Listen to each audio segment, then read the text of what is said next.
If you ever find a message in a bottle, think twice before you open it. I've always been fond of adventurous tales and the romantic idea that surrounds finding a message in a bottle, washed ashore by the winds and waves.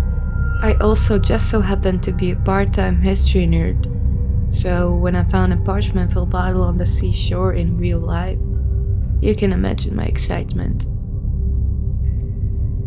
When I uncorked it though, I discovered no old forgotten love story or new undiscovered chapter of history. What I found was a truly disturbing answer to the unsolved fate of a ship and its crew. The bottle contained several pieces of yellowing parchment covered in hastily written cursive. The writing scratched across the page. The time it had listed made it difficult to read, but nevertheless a large portion of it was still legible.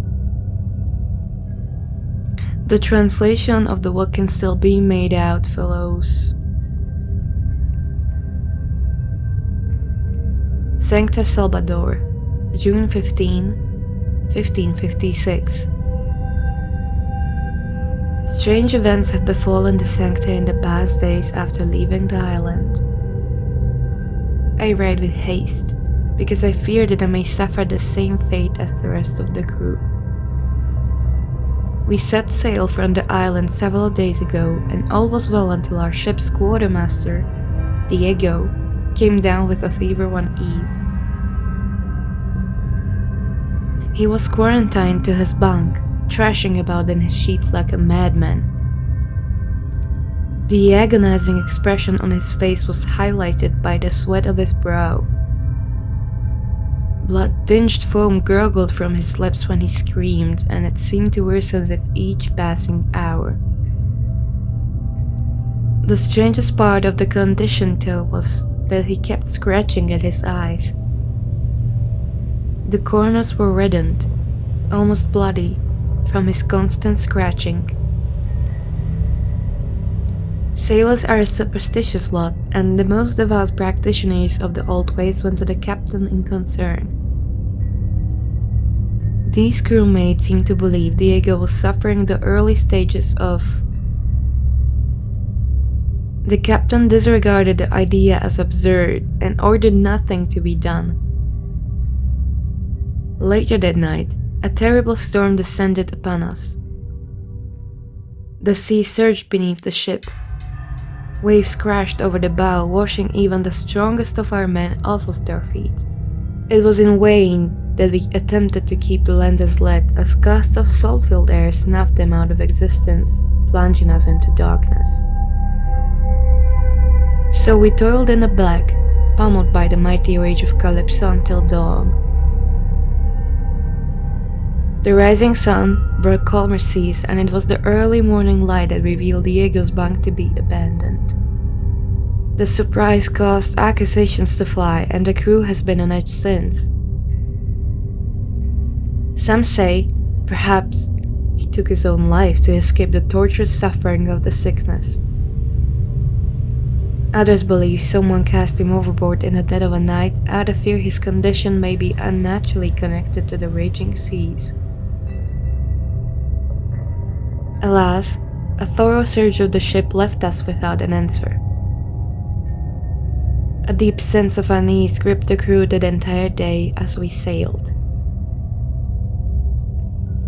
The men were already yearning to reach our home country's shores, and the events of the night did not help. That evening, I was awoken from my hammock below deck by a scratching sound. Soft, high-pitched scratching that would continue for a moment and then fade back into the ever-present swaying sound of the waves. Annoyed at the thought of rat's nest in the crew quarters, I swung myself down from my hammock and grabbed the lantern. The sound stopped. I waited, motionless, and the sound started back up again. Holding my lantern up to peer down the row of bunks, the ship hit a swirling wave which caused the lantern to swing, its light cast in an arc from floor to ceiling. In the brief moment the light hit the far end of the room, I thought I saw a shadow. It looked almost like the hunched over silhouette of a man. Unsure of what I saw, I stepped forward. The wooden deck groaned under the weight of my foot, and the scratching stopped once again. It was quickened, panicked scampering followed closely by a muffled sliding sound, as if a sack of potatoes were being dragged along the deck. I strained to hear over the white noise of the rocking seas, but I could not identify the source. I crept down the hall towards the sound. As I neared it, I heard several dull thoughts, as if whatever it was now bumping down a flight of stairs.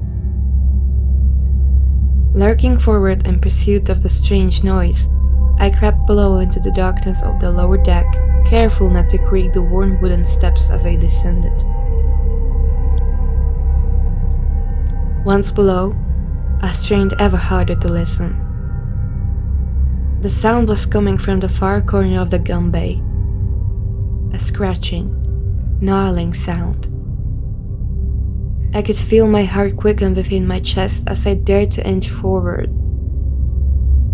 Slowly raising my lantern, the beam of light revealed a shadow-bathed figure of a naked man. But it wasn't quite right. Its proportions were somehow unnatural. He hunched over something, his backbone at an impossible arch, almost piercing through his skin like a reptile.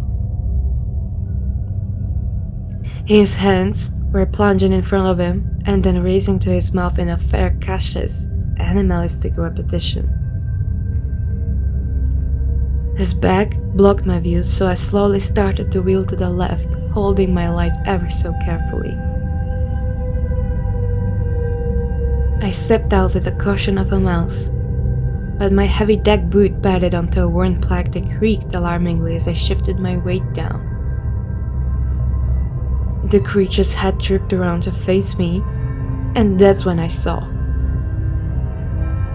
Two empty, bleeding, eyeless sockets, no longer filled by human eyes. Blood trickled out of the soulless black circles, staying in red streaks down its face. But the worst part was when I saw what it was feasting upon. Only recognizable by his uniform, one of my fellow sailors lay in front of the bestial thing, his eyes torn from his own sockets and his belly ripped open. Half-consumed entrails piled onto either side of the corpse. The creature let out a blood-curdling, bird-like shriek that cut through the crashing waves like a dagger and began charging at me on all fours. I am not ashamed to say that I turned and ran with all the strength my sea legs could muster. As I reached the top of the first flight of stairs, I wheeled about to take the next flight and caught a brief glimpse of the creature scuttling in rage up the first few steps. The light of my lantern still shone into the lower deck, and out the corner of my eye, I saw the creature was joined in its pursuit by another figure. The corpse of the sailor was pulling itself along by its arms alow, haphazardly dragging its insides along behind it, leaving a trail of blood and pieces of entrails in its wake. I made for the deck, intending to raise the alarm, but when I reached the open night air, I was met only with the sight of a carnage. A half-dozen sailors were combating similar-looking beings. The ship's bell began to echo into the night, its persistent ring beating regularly through the violent scene. Cutlasses hacked at eyeless men who were unshaken by the wounds. I watched in horror as several men were overtaken, their screams pierced into the uncaring night. In a moment of quick thinking, I changed course to the captain's quarters. Reaching the hall it lay within, I saw the captain engage in a single combat with one of the creatures. Deftly dodging an ape-like swing, he plucked his steel deep within its chest.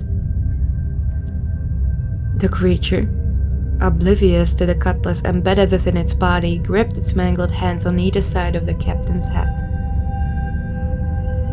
The creature slid forward along the blade, impaling the weapon deeper into its own chest as it dragged itself closer to the captain.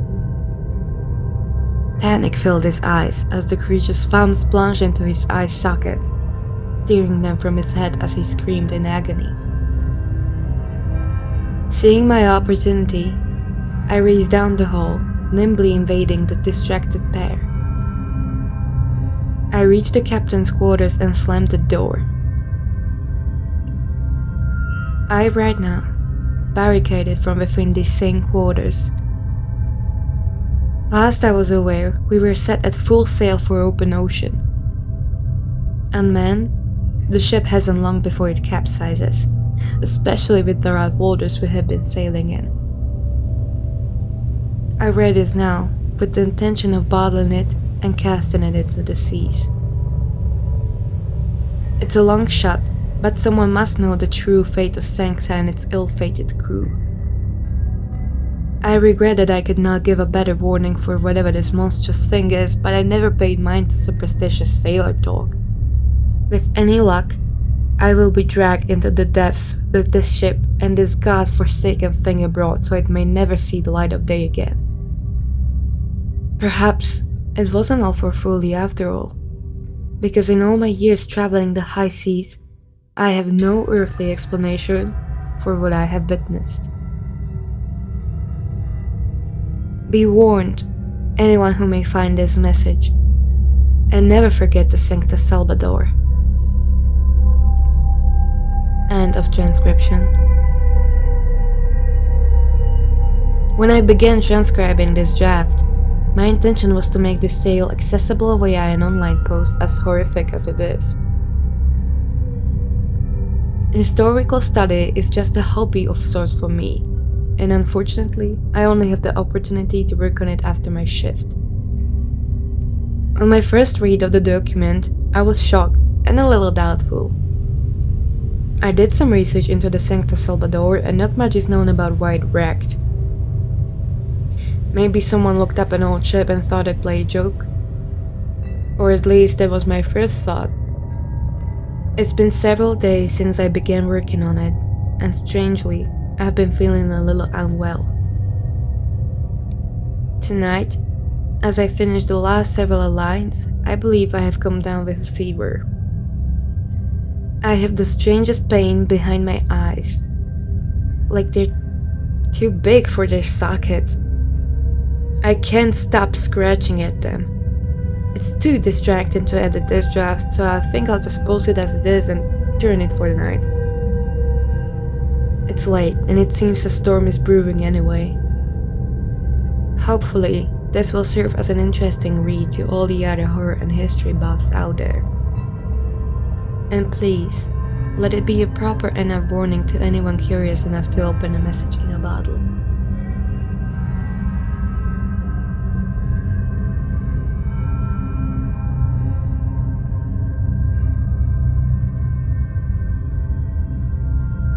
Thank you for listening to my narration.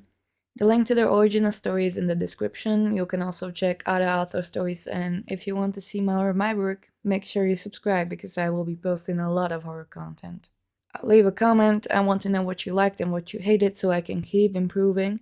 Share this with your friends, and if you have your own stories that you'd like to get narrated by me, you can hit me up on Reddit or Twitter. All the links are down below, so I believe you know what to do. See you next time.